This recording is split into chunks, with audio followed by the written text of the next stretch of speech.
Como pode um país que foi esmagado pelo peso de uma ideologia totalitária hoje adotar uma política fiscal simples, aberta e liberal? Como pode uma nação que passou por uma luta constante pela sua própria liberdade superar as cicatrizes do passado e florescer em um modelo de eficiência económica? E será que Portugal, com o seu próprio historial distinto, pode aprender algo com esta história? No final, a resposta pode surpreender. A lição de hoje vem da Estónia.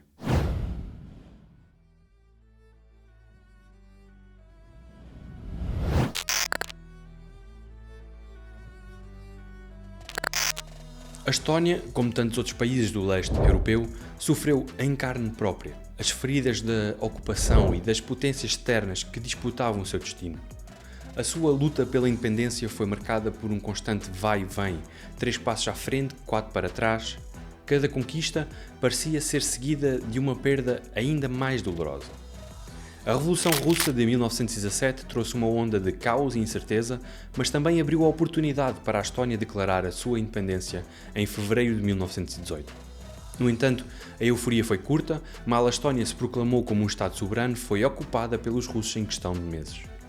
O país então passou a ser governado por um executivo fantoche imposto pelos bolcheviques. A luta pela independência não acabou aí. Em 1918, a Primeira Guerra Mundial atingiu um ponto de viragem e as forças alemãs invadiram a Estónia. O governo bolchevique fugiu e o país se viu mais uma vez sob o controle de uma nova potência. Pouco depois, a Estónia tentou se afirmar como nação independente, mas foi novamente invadida pelos alemães. A independência foi rapidamente eclipsada por uma nova ocupação estrangeira. Foi só com o fim da Primeira Guerra Mundial e a derrota da Alemanha que a Estónia, com a ajuda dos britânicos e finlandeses, conseguiu finalmente estabelecer a sua independência de forma definitiva em 1920. Mas a paz também durou pouco. Em 1939, o Tratado Molotov-Ribbentrop, assinado entre a Alemanha nazi e a União Soviética Comunista, dividia a Europa do Leste entre as duas potências. Redesenhou por isso também as fronteiras políticas do continente e a Estónia, mais uma vez, caiu na esfera de influência da URSS e foi ocupada pelos soviéticos em 1940. O que se seguiu foi um pesadelo sem fim para o povo estónio. Os líderes do país, políticos, oficiais, militares, civis, foram brutalmente presos. Na noite de 13 para 14 de junho de 1941, famílias inteiras, despertadas pelo som estridente dos soldados soviéticos invadindo as suas casas, foram forçadas a embarcar em 490 carruagens de gado, confiscadas pelos soviéticos em uma operação implacável. Mais de 10 mil estonianos foram deportados para as profundezas da Sibéria entre 14 e 17 de junho, dos quais mais de 7 mil eram mulheres, crianças e idosos. Entre esses, mais de 2.500 eram crianças com menos de 16 anos. Do total dos homens, dos 3 mil deportados, esse foi o pesadelo mais sombrio. Na primavera seguinte, apenas algumas centenas ainda estavam vivos. Os demais sucumbiram às execuções arbitrárias, à fome, à doença e aos trabalhos forçados que os torturaram até à morte. Enquanto o horror das deportações se espalhava, a Alemanha nazi, numa reviravolta inesperada, voltou-se contra a União Soviética, invadiu a Estónia e ocupou o país. No entanto, em 1944 o Exército Vermelho russo reconquistou a Estónia e a ocupação soviética foi restaurada. Em março de 1949, a brutalidade voltou em forma de novas deportações em massa. Mais de 20 mil estonianos foram de novo deportados para a Sibéria, mais uma vez arrancados das suas casas e das suas vidas. Sob o controle soviético, o total foi que mais de 60 mil cidadãos estónios foram enviados para campos de concentração na Sibéria, onde a morte os aguardava em cada esquina, seja pelo frio implacável, pela fome insuportável ou pelas condições desumanas. Este capítulo da história estónia é um dos mais sombrios que qualquer povo pode viver. A Estónia, devastada pela ocupação e pela opressão, aprendeu o verdadeiro significado de viver sob o peso do comunismo. Quando finalmente, em 1991, recuperaram a sua independência, fizeram uma escolha inegociável. Nunca mais. Nunca mais se submeteriam à tirania de um regime que os roubou não só da sua terra, mas também da sua dignidade humana. O horror que sofreram no passado ficou gravado em suas memórias como um lembrete eterno do que significa viver sob o domínio de forças que buscam apagar a liberdade.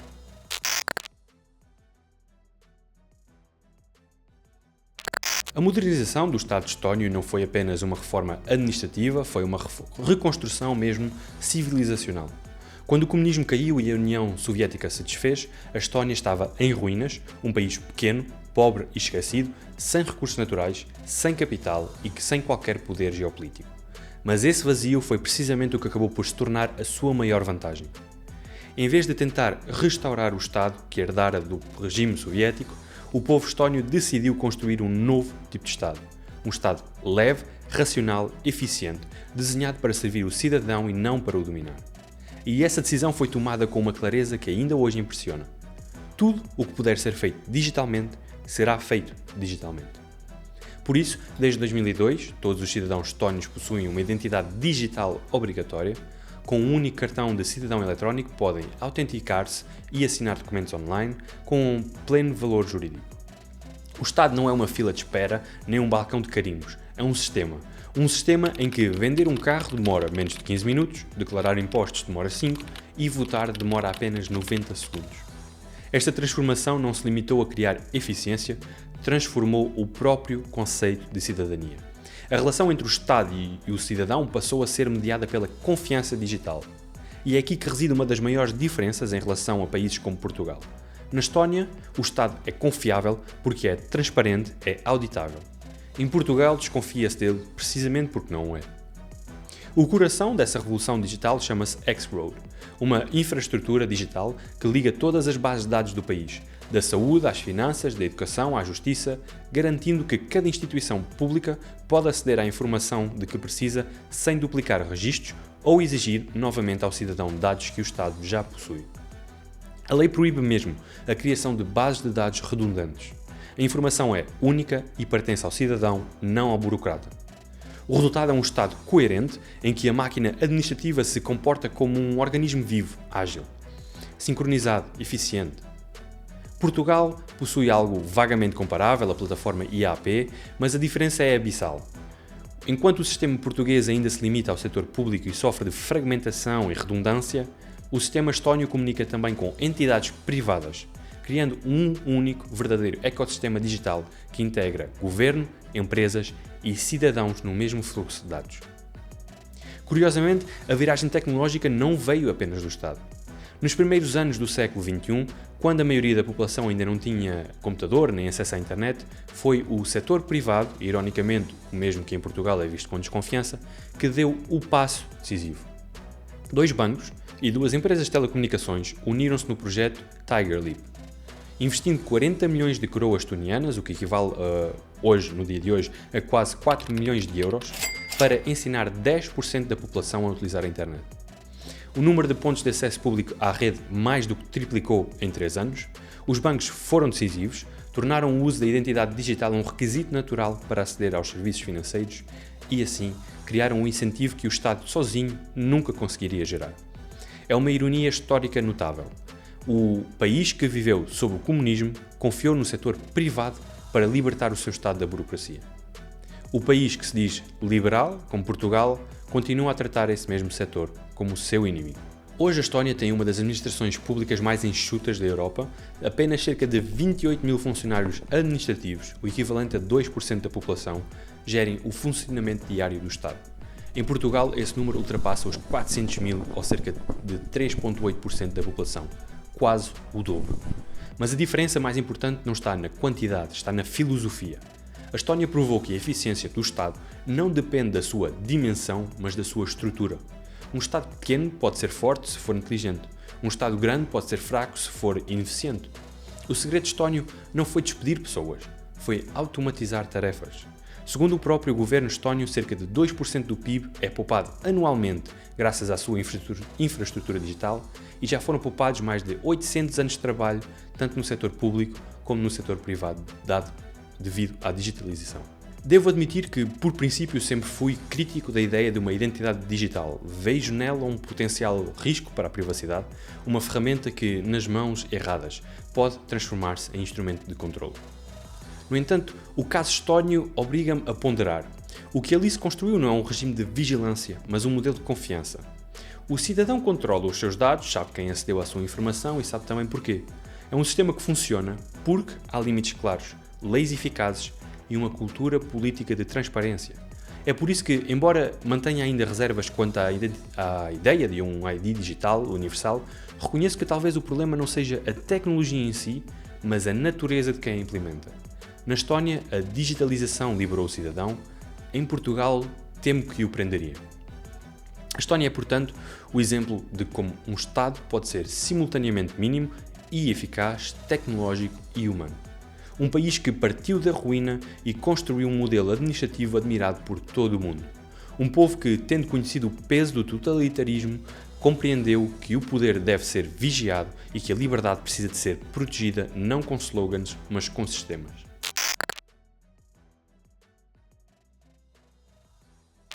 Quando a Estónia se libertou do domínio soviético em 1991, encontrou-se perante um dilema existencial: ou reconstruir o velho Estado socialista reformado, ou começar tudo de novo, do zero. Escolheu a segunda opção, como já vimos, e não o fez de forma tímida. Fê-lo de forma brutal, com uma velocidade e radicalismo que poucos países alguma vez ousaram experimentar. A pequena nação báltica, esgotada por meio século de planificação comunista, mergulhou de cabeça no capitalismo mais puro, aplicando de uma só vez o que os economistas de então chamavam de terapia de choque. Privatizou tudo o que havia para privatizar, liberalizou preços, aboliu tarifas alfandegárias, dissolveu os subsídios e criou uma nova moeda, o Kroon, ou Croa, que ancorou ao marco alemão. Em apenas meses, o Estado planificador deu lugar a um mercado livre sem muletas. Foi uma mutação económica completa e não uma reforma. O arquiteto desta revolução económica foi Mart Laar, um jovem historiador de apenas 32 anos, que, nas suas próprias palavras, era jovem e louco. Ele próprio admitiu, numa entrevista ao Freakonomics em 2010, que só tinha lido um único livro de economia antes de governar, Free to Choose, A Liberdade de Escolher, de Milton Friedman. E foi com base nele que construiu toda a política económica da Estónia. O país tornou-se literalmente um laboratório das ideias de Friedman, impôs uma taxa única sobre o rendimento, um imposto plano, igual para todos, abolindo qualquer noção de progressividade fiscal. O comércio foi aberto sem restrições e o Estado recuou da economia com uma velocidade que faria corar os próprios liberais ocidentais.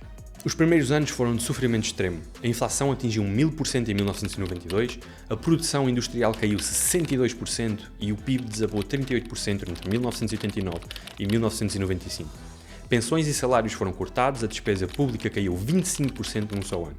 As fábricas soviéticas fecharam, o desemprego disparou e milhares ficaram sem qualquer rede de proteção social. Ainda assim, não houve revolta. O povo aceitou o sofrimento como o preço da liberdade. Circulava na época uma frase que resume o espírito: comeremos cascas de batata se necessário, mas seremos livres da União Soviética. Esta resignação patriótica, ou talvez até mesmo fé ideológica, deu ao governo a margem necessária para levar adiante a transformação mais agressiva do pós-comunismo europeu. A partir do final dos anos 1990, o país começou a colher os frutos desse choque liberal, a inflação estabilizou, o investimento estrangeiro entrou no país e o PIB disparou a 2 dígitos. Em 2004, a Estónia aderiu à União Europeia e o mundo começou a chamá-la Tigre Báltico. O PIB per capita, que em 1992 era apenas 15 a 20% da média europeia, atingia já 70% em 2008. O Estado reduziu-se a uma estrutura mínima, disciplinada e com dívida pública residual. A política orçamental tornou-se quase um ritual de pureza: déficit zero, dívida zero, gasto mínimo. A estabilidade monetária foi mais do que um objetivo económico, era um símbolo de soberania. A obsessão pela disciplina fiscal foi um reflexo da memória traumática da submissão soviética. Mas o milagre estónio também teve um preço. A austeridade permanente e fé no mercado criaram desigualdades profundas, as regiões periféricas empobreceram enquanto Tallinn prosperava, a minoria russófona, quase 30% da população, foi excluída da vida política porque não tinha cidadania e, ironicamente, foi também quem mais sofreu com o fecho das fábricas estatais. As diferenças salariais cresceram e um modelo liberal produziu simultaneamente dinamismo e precariedade. Mesmo assim, o país manteve-se fiel à doutrina. Durante a crise financeira de 2008, quando o PIB caiu 15%, o governo recusou desvalorizar a moeda ou aumentar o déficit. Cortou 15% da despesa pública e aplicou uma desvalorização interna. Reduziu salários e preços para restaurar competitividade. Onde outros países recorreram a estímulos ou endividamento, a Estónia respondeu a essa crise com contenção e recuperou mais rapidamente do que quase todos. Contudo, essa disciplina tornou-se também o seu limite. O Estado magro e eficiente não tinha instrumentos para promover inovação, investimento ou coesão social. O flat tax, ou taxa única, dificultava a redistribuição e a ausência de imposto sobre lucros reinvestidos, eliminada em 2000 para atrair capital, retirou ao governo uma ferramenta fundamental para orientar o desenvolvimento. Como concluem Cattell e Rodler, a Estónia confiou demasiado na mão invisível e acabou por perder a mão orientadora. Ainda assim, o legado do país ou dessa política é inequívoco. Uma economia aberta, fiscalmente saudável e disciplinada que soube transformar dor em prosperidade. A Estónia apostou tudo na liberdade económica e contra todas as probabilidades venceu. O seu caminho não é um modelo universal, mas é certamente um lembrete poderoso de que a coragem política e a coerência ideológica podem reconstruir uma nação em ruínas.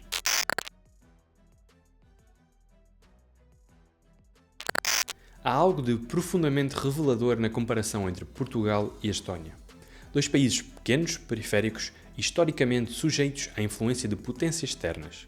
A Estónia viveu meio século de ocupação soviética, uma verdadeira perda de soberania política, económica e cultural.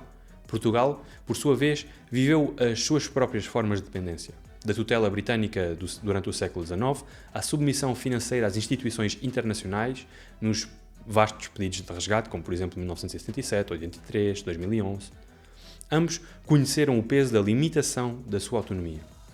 Mas onde a Estónia respondeu com uma reconstrução total da sua identidade política e económica, Portugal contentou-se com uma independência formal que nunca se traduziu em autossuficiência real. Na Estónia, o trauma do comunismo curou o país dessa doença ideológica. O sofrimento gerou clareza, a liberdade tornou-se um valor absoluto e a prosperidade uma consequência da disciplina. Em Portugal, o cenário é outro. Continua-se preso a debates que já deviam ter sido encerrados há décadas. O país vive obcecado com as etiquetas liberal, socialista, comunista, fascista, antifascista, como se o presente ainda se medisse pelos fantasmas do passado. É como se a revolução nunca tivesse acabado e o país se tivesse habituado a viver em perpétuo estado de discussão. O problema de Portugal já não é de ideologia, é de maturidade. Não precisamos de mais teorias ou bandeiras, é preciso adultos. Um país que vive a discutir o que foi justo e moral no passado não tem tempo para discutir o que é necessário para enfrentar o futuro. E talvez, se Portugal tivesse vivido o que a Estónia viveu, se tivesse conhecido de perto o que é viver sobre um regime comunista, hoje falaria menos do passado e mais do futuro. Portugal viveu uma ditadura, mas não conheceu o comunismo. E é precisamente essa ausência que o faz romantizar em uma ideia que a história já desmentiu em tantos outros lugares. A Estónia não aprendeu a economia nos livros, aprendeu-a com a fome, com o frio, com a repressão.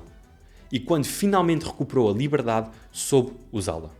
Portugal, sem essa aprendizagem amarga, continua a tratar as ideologias como promessas por cumprir e não como advertências para não repetir.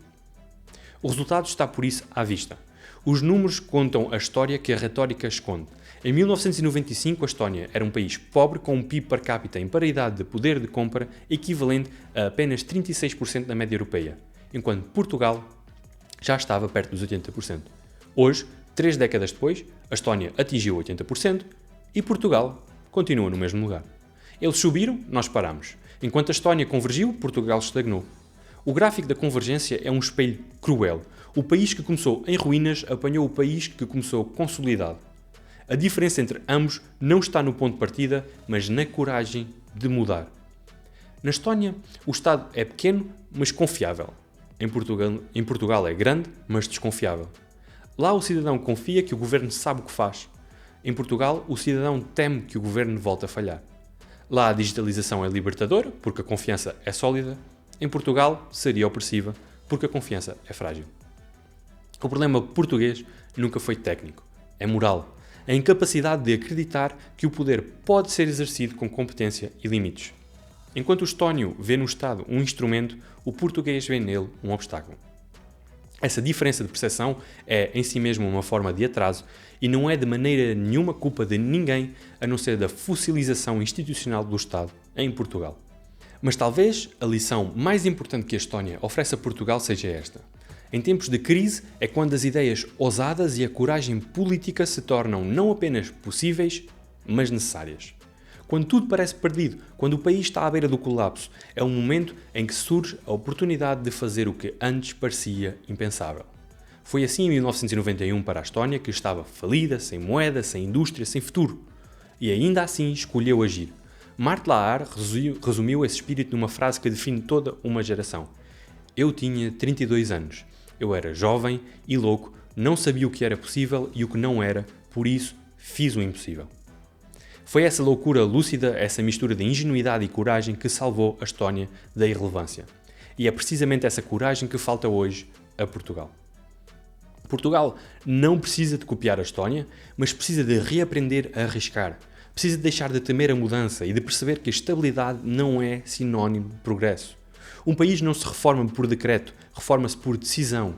A Estónia fez o impossível porque acreditou que o impossível era o único caminho. Portugal continua a acreditar que o possível é suficiente. E é essa diferença entre quem age e quem espera que separa o progresso da resignação. No fim, a história dos dois países é uma parábola sobre a vontade e maturidade. A Estónia libertou-se 2 vezes, da União Soviética e do medo de errar. Portugal libertou-se apenas uma, da ditadura. Falta-lhe libertar-se da hesitação. E talvez quando o fizer, descubra que a verdadeira independência não está em proclamar liberdade, mas em ter coragem para utilizar a mesma.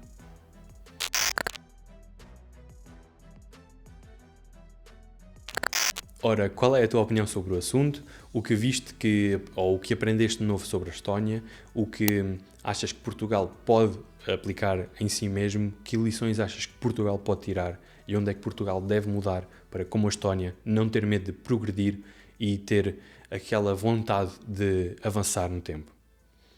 Partilha com alguém que achares que usufruiria deste vídeo, deixa a tua opinião nos comentários e obrigado por ter estado desse lado a ver mais um vídeo neste canal.